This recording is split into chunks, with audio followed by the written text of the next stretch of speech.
नमस्कार जन उत्तराखंड में आप सभी का स्वागत है। मैं हूं प्रभात। सबसे पहले हेडलाइंस।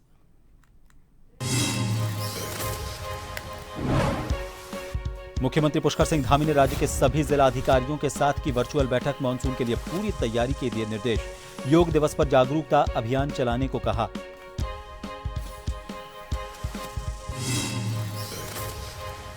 दिल्ली की सीएम रेखा गुप्ता ने बद्रीनाथ केदारनाथ धाम के किए दर्शन। रुद्राभिषेक कर लिया आशीर्वाद। उत्तराखंड सरकार की व्यवस्थाओं को सराहा।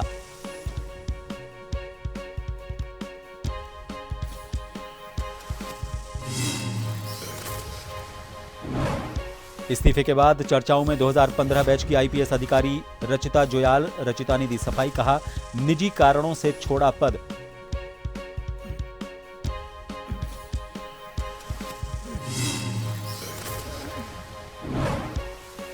सावन के कांवड़ मेले की चुनौतियों से निपटने के लिए हरिद्वार पुलिस ने शुरू की तैयारी। एसएसपी ने मेला नियंत्रण भवन में सभी थाना प्रभारियों के साथ की मीटिंग। ट्रैफिक व्यवस्थाएं दुरुस्त करने के निर्देश।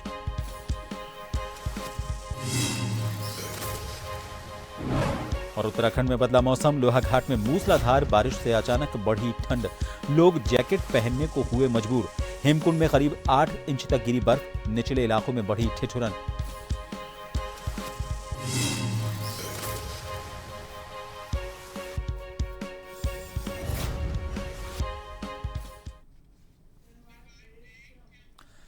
देहरादून में सीएम पुष्कर सिंह धामी ने आज सभी जिलाधिकारियों के साथ एक बैठक की। इस दौरान उन्होंने विकास कार्यों की समीक्षा की। बैठक में वर्चुअली जुड़े जिलाधिकारियों को सीएम धामी ने निर्देश दिए कि 2047 तक प्रधानमंत्री नरेंद्र मोदी के विकसित भारत के संकल्प को पूरा करने की दिशा में हर क्षेत्र में तेजी से काम किए जाएं।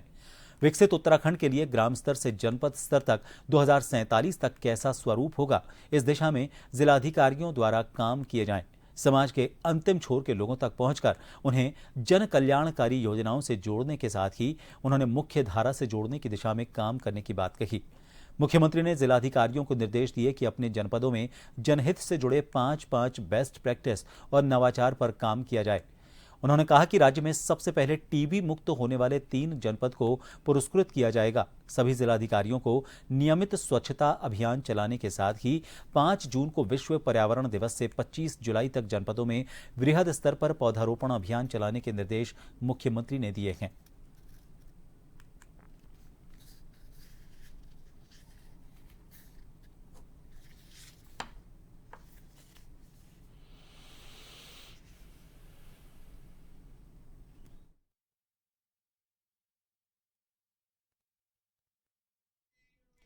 दिल्ली की मुख्यमंत्री रेखा गुप्ता ने अपने परिवार के साथ भगवान बद्री विशाल के दर्शन किए। इस दौरान उन्होंने बद्रीनाथ धाम में यात्रियों से मुलाकात भी की और देश की सुख समृद्धि के लिए भगवान बद्री विशाल से प्रार्थना की। उन्होंने कहा कि बद्रीनाथ धाम के दर्शन कर अत्यंत सुख की अनुभूति प्राप्त हुई। विकसित भारत के लक्ष्यों को लेकर दिल्ली के विकास को लेकर उनकी प्राथमिकता रहेगी।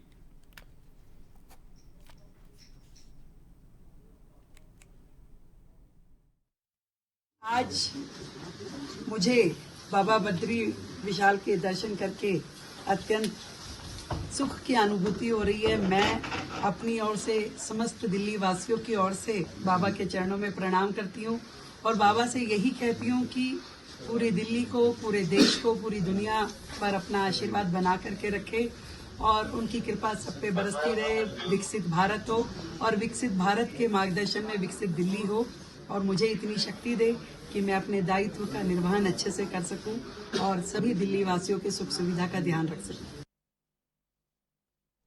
दिल्ली की मुख्यमंत्री रेखा गुप्ता ने आज परिवार के साथ केदारनाथ धाम के दर्शन किए। इससे पहले हेलीपैड पर बीकेटीसी और श्री केदार सभा के पदाधिकारियों ने उनका स्वागत किया। इसके बाद सीएम रेखा गुप्ता ने केदारनाथ मंदिर में पूजा अर्चना कर देश, प्रदेश और लोक मंगल की कामना की। बीकेटीसी मुख्य कार्याधिकारी विजय प्रसाद थपलियाल ने रेखा गुप्ता को बाबा केदार का प्रसाद और रुद्राक्ष माला के साथ विभूति भेंट की।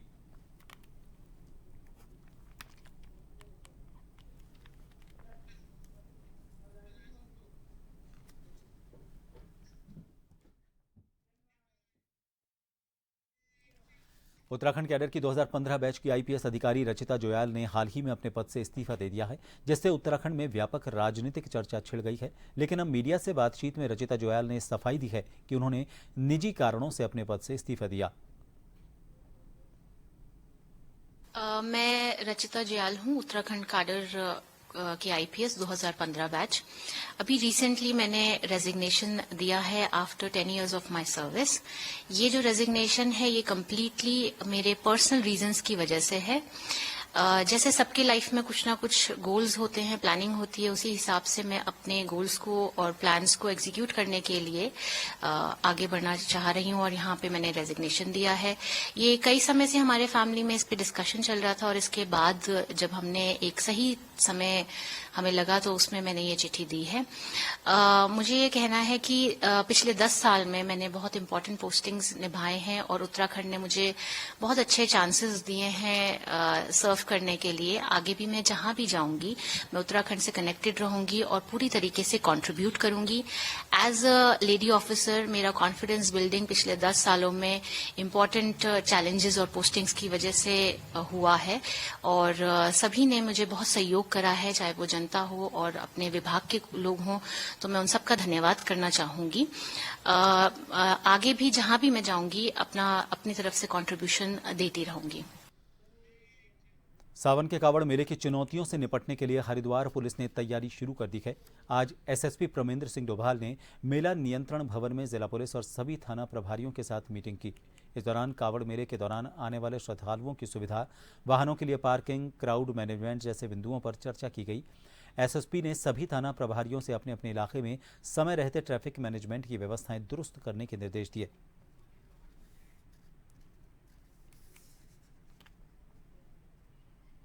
आगामी कांवड़ मेला के दृष्टिगत एक मीटिंग का आयोजन किया गया था, जिसमें जो आने वाली चुनौतियों के संबंध में, पार्किंग की व्यवस्थाओं के संबंध में और जो लोग यहाँ आ रहे हैं उनको उनकी सुविधाओं को ध्यान में रखते हुए किस तरीके से उत्तराखंड पुलिस अच्छे तरीके से इस कांवड़ को संपन्न कराएगी, उसको लेकर सभी थाना प्रभारियों को सेंसिटाइज किया गया।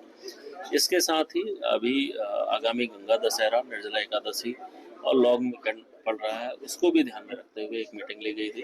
ट्रैफिक की जो चुनौतियां इस समय सामने दिख रही थी, उसको ध्यान में रखते हुए सभी को सेंसिटाइज किया गया। हरिद्वार में बाल विकास विभाग द्वारा आयोजित आंगनबाड़ी सुपरस्टार कार्यक्रम में छोटे बच्चों ने अपनी प्रतिभा का प्रदर्शन किया। ऋषिकुल ऑडिटोरियम में डीएम, सीडीओ और अन्य विभागीय अधिकारियों की मौजूदगी में जिले भर की 13 आंगनबाड़ियों के बच्चों ने डांसिंग, सिंगिंग और योग जैसी कई प्रस्तुतियां दी। दरअसल आंगनबाड़ी में पढ़ने वाले बच्चों में भी आत्मविश्वास बढ़ सके और उनकी रुचि के अनुसार उनकी प्रतिभा में भी सुधार हो सके, इस उद्देश्य से बाल विकास विभाग आंगनबाड़ी सुपरस्टार कार्यक्रम चला रहा है। इसमें एक्सपर्ट ट्रेनरों के द्वारा बच्चों को ट्रेनिंग दी जा रही है।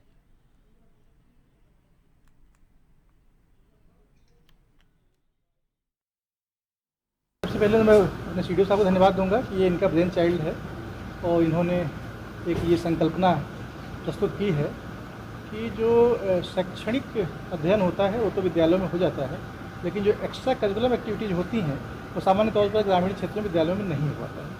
और ख़ासतौर पर जो हमारे छोटे बच्चे हैं, आंगनबाड़ी के बच्चे हैं, उनको किस प्रकार से हम लोग जो है गैर शैक्षणिक कार्यक्रमों के साथ जोड़ें, उसी के क्रम में उन बच्चों के अंदर नई नई क्वालिटी विकसित करने के लिए, नए नए गुण विकसित करने के लिए ये एक शुरू किया गया है। देखिए, आज आंगनवाड़ी सुपरस्टार कार्यक्रम जो है वो बाल विकास विभाग द्वारा और आईटीसी की मदद से ये कार्यक्रम किया गया है। ये कार्यक्रम जो है हम लोगों ने मुख्यतः ये जनवरी में शुरू किया था। ये अभी 13 आंगनवाड़ी में चल रहा है और इसमें हमारे जो बच्चे हैं आंगनवाड़ी के, वो कहीं कहीं सिंगिंग है, योगा है, डांस है, ये सारी चीज़ें सीख रहे हैं ताकि उनकी प्रतिभा को निखारा जा सके, उनके अंदर से जो डर है वो निकाला जा सके। और जो हम सभी को जैसे पता है, जो बच्चा है उसका जो ब्रेन डेवलपमेंट है वो 5 से 6 वर्ष तक में 90% हो जाता है। तो जितना हम बच्चे के मस्तिष्क में जितना हम चैलेंज देंगे, जितना हम उनको चुनौती देते हैं, उतना वो विकसित होता है। तो उसी को ध्यान में रखती हुए और एक हॉबी डेवलप करने के लिए आंगनवाड़ी सुपरस्टार जो कार्यक्रम है ये चलाया गया है। हरिद्वार जिलाधिकारी कर्मेंद्र सिंह के निर्देश पर हरिद्वार जिले भर में पंचायत भूमि से अतिक्रमण हटाने की कार्रवाई की जा रही है। मामला रोशनाबाद का है, जहां एक कॉलोनी पर उप जिलाधिकारी जितेंद्र कुमार द्वारा की गई कार्रवाई से कॉलोनाइजर भड़क उठे। कॉलोनाइजर कलेक्ट्रेट भवन पहुंचे और एसडीएम से मुलाकात कर अपनी नाराजगी जाहिर की। कॉलोनाइजर्स का आरोप है कि प्रशासन केवल एक कॉलोनी को टारगेट कर रहा है, जबकि रोशनाबाद की सूर्य नगर समेत कई कॉलोनियों में पंचायत भूमि पर अवैध निर्माण हो रहा है, लेकिन वहां कोई कार्रवाई नहीं की जा रही। कॉलोनाइजर ने चेतावनी दी कि अगर प्रशासन का रवैया ऐसा ही रहा तो वो जल्द ही मुख्यमंत्री से मुलाकात कर ज्ञापन सौंपेंगे।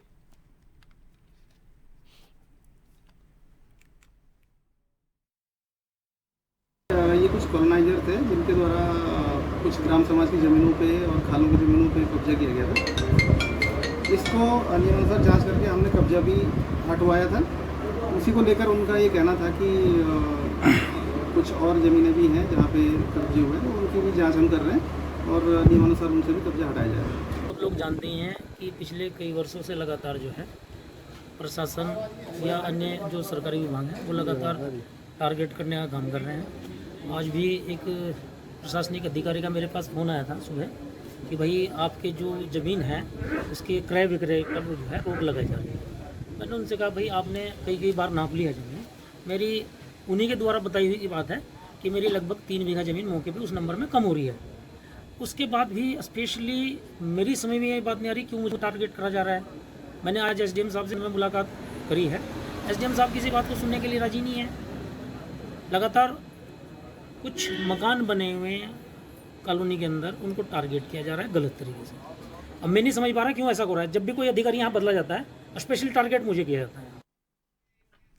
विकासनगर के बदमावाला क्षेत्र में 14 मार्च को होली वाले दिन एक रिजॉर्ट में हुई आगजनी की घटना में नया मोड़ आया है। इसमें रिजॉर्ट के असली मालिक चमन सिंह नेगी ने हाईकोर्ट में विचाराधीन मामले में खुद को पक्षकार बनाए जाने की गुहार लगाई है। दरअसल आपको बता दें 14 मार्च को होली वाले दिन 2 पक्षों में हुए विवाद के बाद बादामावाला के आनंद वाटिका रिजॉर्ट में आगजनी हुई थी।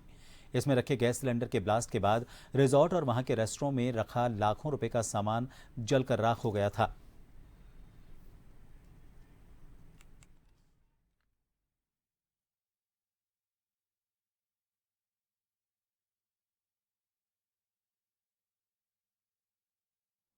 चौदह फरवरी होली के दिन जो आगजनी का घटना घटित हुई थी वो मार्च में, उसमें जो है कुछ अज्ञात लोगों ने आगजनी की थी और जिसमें जो है हम मालिक होने के बावजूद भी हम मुकदमा नहीं कर पाए थे। हमारे किराएदार राहुल सेठिया जी द्वारा मुकदमा दर्ज किया गया था और अभी मुकदमा जो है माननीय उच्च न्यायालय में विचाराधीन है।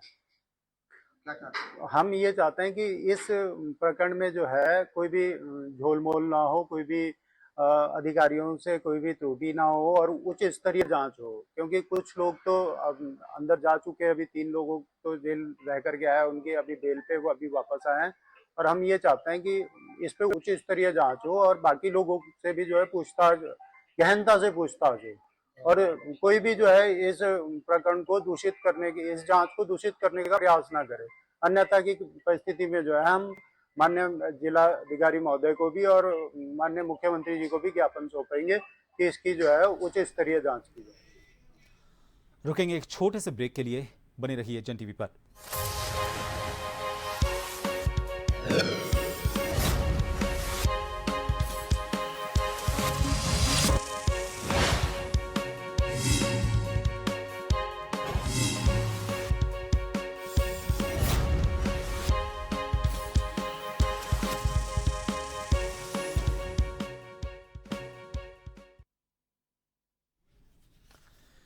एक बार फिर आप सभी का स्वागत है। प्रदेश सरकार ने पहली दफा ग्राम पंचायत प्रतिनिधियों को ही प्रशासक नियुक्त किया था। नियुक्त किए गए इन सभी प्रशासकों का भी हाल ही में 27 मई 2025 को कार्यकाल समाप्त हो गया, लेकिन आज की मौजूदा स्थिति में अब तक सरकार ने न तो कोई ग्राम पंचायत प्रशासक नियुक्त किया है और न ही किसी अन्य तरह की ग्राम पंचायतों में नियुक्ति की गई है। आलम यह है कि ग्राम पंचायतों में खतरा मंडरा रहा है जो राम भरोसे पड़ी है। त्रिस्तरीय ग्राम पंचायत चुनाव को लेकर आए दिन सरकार के नए नए दावे सामने आ रहे हैं, जिसमें आगामी महीने मई में चुनाव कराने का दावा सामने आता है, तो वहीं पंचायत प्रशासकों को फिर से कार्यकाल बढ़ाने को सरकार नए अध्यादेश लाने को पंचायती राज अधिनियम में संशोधन का भी दावा करती है।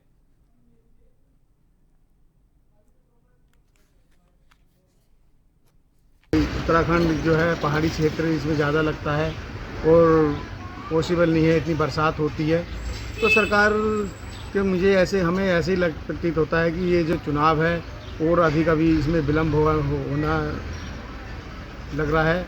लेकिन चुनाव अगर अपने समय पर नहीं होता है और अभी इतना लंबा समय हो गया है, इससे गांव का विकास भी अवरुद्ध हो गया है, क्योंकि अगर जो केंद्र सरकार की जो योजनाएं थी वो भी पहुंचना, क्या कहते हैं, अंतिम व्यक्ति तक जो लक्ष्य रखा है सरकार ने वो भी नहीं पहुंच पाएगा, क्योंकि प्रशासक वही प्रधानों को नियुक्त कर दिया गया है। क्योंकि पहले जो होता था ग्राम विकास अधिकारी या बीडीओ प्रशासक होते थे, लेकिन समय बढ़ा दिया गया है। लोहाघाट के रामलीला मंच के पास खाने का होटल चलाने वाले सुरेश चंद्र भट्ट के साथ अज्ञात लोगों ने मारपीट और लूटपाट की। इसकी सूचना भट्ट ने लोहाघाट थाने में दी। पीड़ित होटल मालिक ने बताया कि लगभग 3 युवक उनके होटल पर आए और बेवजह उनसे मारपीट की। मामले में लोहाघाट थानाध्यक्ष ने कहा कि घटना की जांच की जा रही है, जल्द ही आरोपितों के खिलाफ कार्रवाई की जाएगी।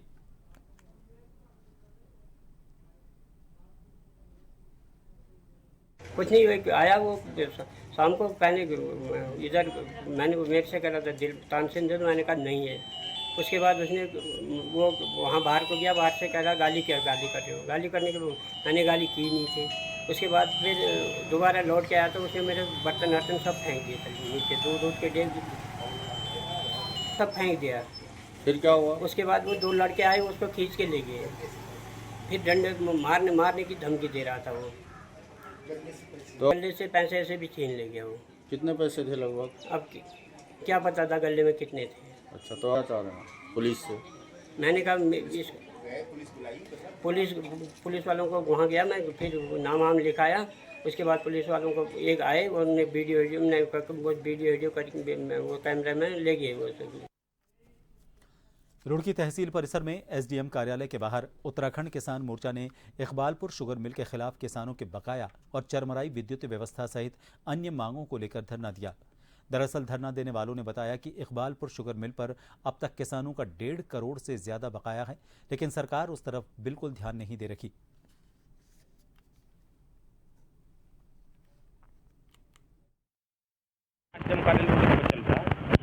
इसमें जो किसानों से संबंधित कई एजेंडे, एक तो आपका इकबालपुर शुगर मिल का बकाया भुगतान लगातार 5-6 वर्षों से रुका चला रहा है। कोई प्रशासनिक अधिकारी जिले स्तर का, शासन स्तर का पर ध्यान नहीं दे रहा। आपका तहसील में बड़े स्तर पर भ्रष्टाचार, मतलब तहसील में कानून को पटवारी पूरी तहसील को एक तरीके से चला रहे। कोई लगाम किसी प्रकार का अधिकारियों का, प्रशासनिक अधिकारियों का इन पर नहीं है। ये जो चाहें ये वो कर दो। एसडीएम से मिल लो, तहसीलदार से मिल लो, डीएम से मिल लो, जो वो ये इनके हालात इतने ख़राब हो चुके तहसीलों के, सारी तहसीलों के हालात ख़राब है। सबसे ज़्यादा हालात ख़राब यहाँ होंगे। इसके अलावा जो नहरों की पानी की जो आपासी का पैसा था, वो किसानों से काफ़ी दिनों से बंद चला रहा था। आपासी का पैसा सरकार ले नहीं रखी थी, आपासी का पैसा सरकार ने माफ़ कर रखा था। अब इन्होंने फिर बिना कि पता नहीं किसके आदेश सब फिर आपासी का पैसा लेना शुरू कर दिया, वसूलना शुरू कर दिया। रामनगर के छोई गांव में एक रिजॉर्ट के गार्ड और स्टाफ पर जिप्सी चालकों ने मारपीट के आरोप लगाए। दरअसल जिप्सी चालक शोएब ने बताया कि छोई में द ग्रैंड रिजॉर्ट में कुछ बच्चों का ग्रुप कॉर्बेट पार्क घूमने के लिए आया था। इसी बीच एक जिप्सी चालक से रिजॉर्ट के अंदर खड़ी एक कार पर टक्कर लग गई। उनका कहना है कि इस मामले में कार स्वामी, पर्यटक और जिप्सी चालक के बीच में समझौता भी हो गया था, लेकिन होटल के गार्ड और अन्य स्टाफ की ओर से फिर से कुछ दूसरे जिप्सी चालकों के साथ गाली गलौज और मारपीट की गई।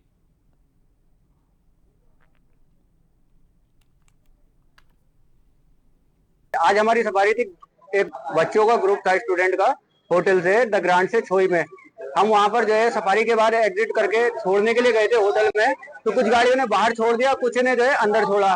तो हमने जो है मैंने अपनी गाड़ी बाहर से ही टर्न कर ली, जिसमें से एक व्यक्ति हमारा एक ड्राइवर अंदर से टर्न कर रहा था, तो वो एक टूरिस्ट की गाड़ी में स्क्रैच लग गई। तो वो टूरिस्ट से इसकी भाई की बात हो चुकी है, उसके ऑनर ने कह दिया अपने ड्राइवर से तुम इसके साथ जाओ, अपनी गाड़ी को रिपेयर करा के ले आओ। लेकिन जो गार्ड थे, गार्ड के द्वारा जो है बहुत ज्यादा अभद्रता की गई और गेट बंद करके ताला लगा करके स्टाफ को बुला करके 15-20 लोगों के साथ हमारे साथ मारपीट की गई।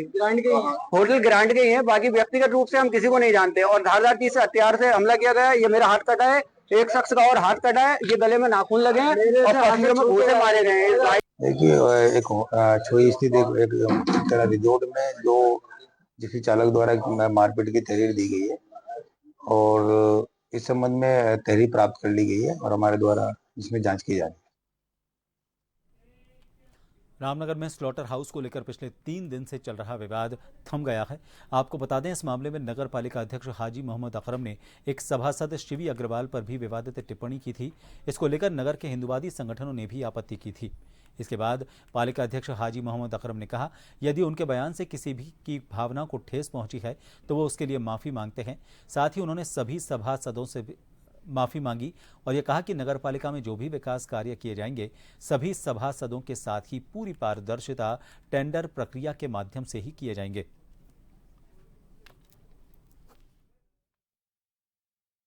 पूरा मामला यही था जो परसों की प्रेस वार्ता में, अगर किसी की धार्मिक को या किसी का दिल दुखा हो या कोई मेंबर चाहे शिवी हो या शमीम हो या अजमल हो या कोई भी हो, तो मैंने उन सबसे माफी मांगी। ये सलाटर का मसला था, तो उसमें हमने सभी हम एक साथ ही हैं, ना आगे कोई झगड़ा है ना रगड़ा है। अब तो सब हम मिलकर शहर की फलाह बहबूदी के लिए, शहर के विकास के लिए हमें कार्य करना है और हम सब एक हैं। हमें कोई ऐसी परेशानी नहीं, हमने सबसे माफी मांगी। अगर आदमी में कुछ कमी है और कोई लफ्ज गलत निकल गया तो उसकी माफी मांगने में आदमी कमजोर नहीं होता, ना छोटा होता है। देखिए, परसों अध्यक्ष जी ने जो शब्द बोले, आज उसकी माफी मांग के मेरे जो धार्मिक भावना है, प्रथम तो मेरे ऊपर जो इल्जाम लगे कोई बात नहीं, शिवी अग्रवाल पे कोई इल्जाम लगे उसे मैं निराधार आपके सामने पेश भी कर दूंगा। लेकिन मेरे संग जो मैं 18 साल, क्योंकि राजीव भाई हमारे जो आपके साथ इस समय पत्रकार की भूमिका में मेरे साथ लगभग 18-19 साल से रामलीला में मंचन भी देख रहे हैं, मंचन कर भी रहे हैं, उन्हें पता है कि मेरा स्वभाव किस तरीके का है। अगर मैं हनुमान बनता हूँ तो मैं हनुमान की सारी भूमिकाएं जो उनके अंदर जो उनके लक्षण है वो लक्षणों को अपनाता हूँ, तब जाके मैं हनुमान बनता हूँ। तो इसलिए तो बहुत मन आहत हुआ था, इस बात का मन आहत हुआ था। और मेरे जितने भी हिंदू संगठन भाई जितने रुद्रपुर में प्रिस्टिन होम्स सोसाइटी के लोगों ने अपनी मांगों को लेकर कॉलोनी के गेट पर धरना प्रदर्शन किया। इस दौरान धरना प्रदर्शन करते हुए बिल्डर के खिलाफ जमकर नारेबाजी की और बिल्डर पर वादा खिलाफी का आरोप लगाया।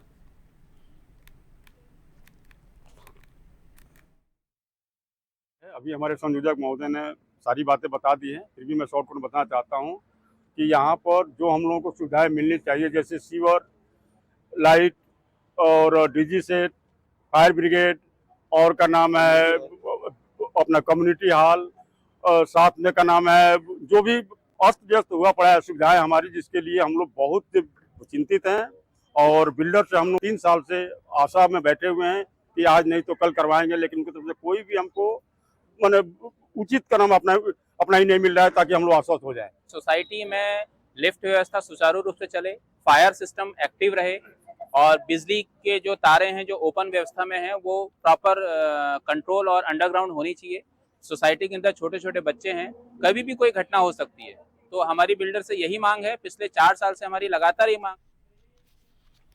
इन सभी खबरों के साथ फिलहाल के लिए इस बुलेटिन में इतना ही। नमस्कार।